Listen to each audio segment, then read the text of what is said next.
Edwin d'Haïti, comment comprenez-vous le mal haïtien à prendre la voie du progrès sociopolitique et économique? Qui doit-on accuser? Les élus, l'opposition, la population, l'État, les jeunes? Qui finalement accuser?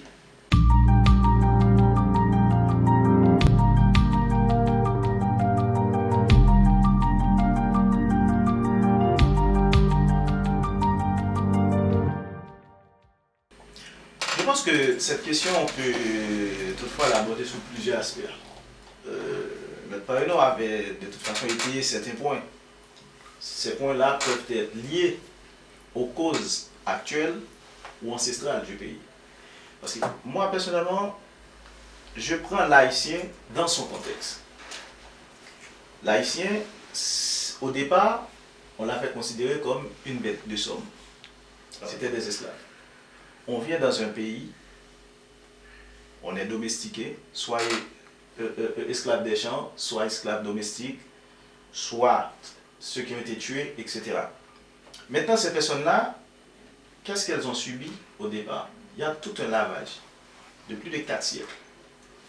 Pendant 4 siècles, que fait l'homme qui devient haïtien? Comment il comprend son semblable? Il y avait des bourreaux. Ces bourreaux étaient encore des hommes aux mêmes couleurs que les esclaves. Donc c'est-à-dire qu'on avait pris des hommes au milieu des esclaves pour les botter leurs fesses. Donc il y a ce qu'on appelle une sorte de méfiance entre l'homme esclavagisé et l'homme devenir libre. À ce moment-là, moi je pense que c'est là le contraste. C'est-à-dire l'haïtien, tout à l'heure, on avait parlé d'éducation. Moi, je ne mets pas le problème haïtien sur le plan éducatif. Parce que quand on prend ce même haïtien, il a vu dans un pays étranger, il évolue. On ne pose même pas ce problème-là. Ensuite, il est le meilleur. Donc, il est le meilleur parmi les meilleurs à l'étranger. Et ces mêmes-là qui sont meilleurs à l'étranger, on revient avec eux sur le terrain, ils sont médiocres. Donc, vous voyez, il y a un parallèle. Qu'est-ce qu'on constate? Moi, qu'est-ce que j'en déduis?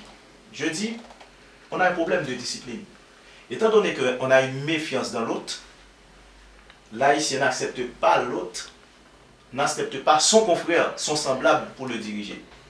L'haïtien attend toujours que le maître décide pour lui, même s'il ne sait pas ce que décide le maître est vrai ou faux. L'important c'est que le maître a dit, on obéit. Mais quand c'est l'haïtien, son semblable, qui décide des choses, là, ils ne veulent pas, alors l'haïtien, en général, là, il veut pas s'adonner aux lois de l'haïtien. On a fait des lois, on fait des textes, de beaux textes pour faire fonctionner une société, pour faire fonctionner le savoir-vivre, alors le vivre ensemble. Mais l'haïtien, dans sa tête, quand on dit, et dans la question politique, là, et constituant de nous, baïonnette, c'est fait. Sans. Donc, ouais. Ça veut dire que pour nous-mêmes, des bagages nous fait, c'est juste pour prétexte que le fait. Mais le connaît, c'est côté le braler, c'est là le braler. Donc, en ce sens, moi je dis, c'est plutôt. Il y a le problème éducatif, certes, mais pas l'éducation comme il faut apprendre l'alphabet, etc. Non, on a un problème de discipline. On n'aime pas la discipline. C'est pour ça que je parle de l'éducation au sens moral du terme, c'est-à-dire l'exigence morale. Alors, oui, alors moi je vais plus loin que. Là, ici, il est éduqué quelque part, parce que c'est comme une vase. Donc, c'est du mercure. Ouais, le mercure, en tant que métal, si on met le mercure en tant que liquide, quand on le met dans un récipient, il prend la forme directement de ce récipient. L'haïtien, il est comme ça. Il vient en France, même s'il ne connaît rien. On prend l'haïtien qui ne sait même pas lire en Haïti, eh bien, vous lui donnez 1000 gouttes. Vous lui achetez pour 49 gouttes, il va vous donner de la monnaie sans un centime de plus. Donc, pour vous dire quelque part, c'est un être qui est né intelligent. Mais par contre, quand c'est son semblable qui dirige, on n'accepte pas que l'autre dirige. Et quand l'autre veut maintenant établir les règles, qu'est-ce qu'on lui dit? Il est un dictateur. Donc, on refuse les règles proposées par une nation, par exemple la Constitution. Si on prend la Constitution en tant que telle, moi je dis, j'aborde tellement sur ce sujet, parce qu'on est toujours, on essaie de trouver qui est, ou bien qui sont les coupables. Mais, regarde dans nos moi, je prends l'haïtien dans son être. La Bible dit, je viens le côté chrétien des choses, parce qu'on est un peuple qui soi-disant chrétien actuellement, plus de 52%, c'est ce qu'on dit. Laissez les morts, ensevelir les morts. Mais est-ce que c'est vrai en Haïti? Nous on dit ça, mais c'est dans le livre. Même si tu es bon, même si tu es fort en Haïti, il va parler de où qu'il est. Qu'il va parler de où? L'homme mourit. C'est l'homme mourit. Donc il dit laissez les morts, ensevelir les morts. Alors que quand il est l'haïtien, dans son âme et conscience, oui, l'haïtien aime plutôt les morts. C'est pareil pour la Constitution. La Constitution, elle est là. Là, on est sur la Constitution 1957 amendée. Oui. Maintenant, quand on veut trouver un principe pour avancer, que dit l'haïtien? On va réveiller les morts. Maintenant, il est plutôt l'esprit de la Constitution 87. Parce qu'on n'est plus sur l'égide de la Constitution 87. On a la Constitution 87 amendée. Si on doit trouver des solutions, c'est dans la Constitution 87 amendée. Parce que c'est notre Constitution. Eh bien, on va plutôt trouver l'esprit. Donc, après les ancêtres, on a regardé ça fait plutôt dans l'esprit 87. Je voulais besoin faire coquin. Vivant, nous ne pouvons pas faire avec. Ça, c'est lui qui règle nous boussole. Nous ne pouvons pas appeler. Mais par contre, nous disons dans l'esprit, l'autre qui est mourir, qui parle encore. Donc, ça veut faire que on crée toujours des problèmes là où il n'y a pas, parce qu'on refuse les règles établies ensemble. Tandis que si c'est l'autre, le maître qui arrive, qui dit fais ceci, et tout le monde a répété la même chanson. Blanc dit fait oui. Jean-Yves Joseph, qui sont pensés de questions nous posées tout à l'heure? Alors, pour les solutions à la crise haïtienne, effectivement. Pour commencer, je remercie Denis de m'avoir invité à cette émission. Je salue Haïti, je salue le monde. Pour apporter des solutions à la crise haïtienne, il y a deux paramètres à considérer.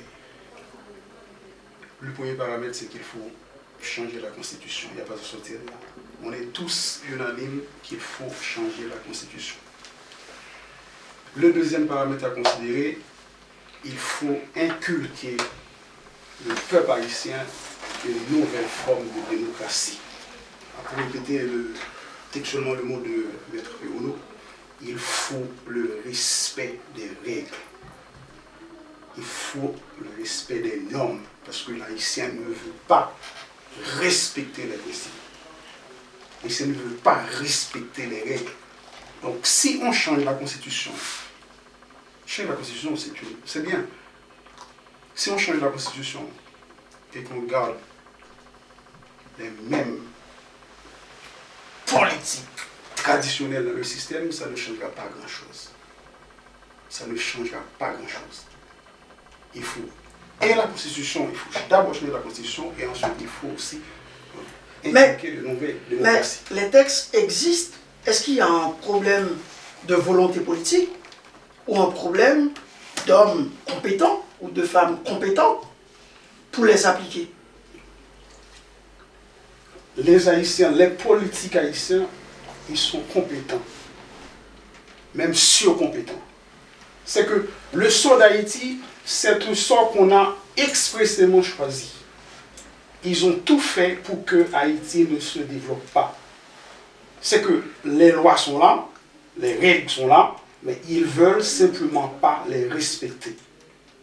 Et ils sont là pour obstruer tout processus qui va vers le développement, qui va vers le progrès, pour empêcher que le pays se développe. Ils ne veulent simplement pas appliquer les règles. C'est comme un médecin. C'est comme un médecin qui a un patient. Ben, si le patient guérit, il ne le voit plus jamais. Tant que le patient reste dans son cabinet, donc plus il peut gagner de l'argent avec le patient, il veut garder le patient malade à vie, ad vitam aeternam dans son cabinet. Aussi simple que ça. C'est ça le politique haïtien. Il ne veut pas que le pays se développe. Parce que plus on a des problèmes, plus on peut aller faire la manche, plus on peut solliciter l'aide internationale, appeler les internationaux pour qu'ils viennent en aide à Haïti. Donc, c'est-à-dire que tout est concocté, tout est fait pour qu'on maintienne le statu quo. Et éduquer ses enfants et de façon à faire qu'ils puissent suivre des études supérieures ou avoir des connaissances assez élevées pour que lorsqu'il y a des politiques qui se présentent aussi, sachent ce que veut dire les lignes qu'ils écrivent et aussi pour qui voter. Parce que qui est-ce qui vote? C'est le peuple.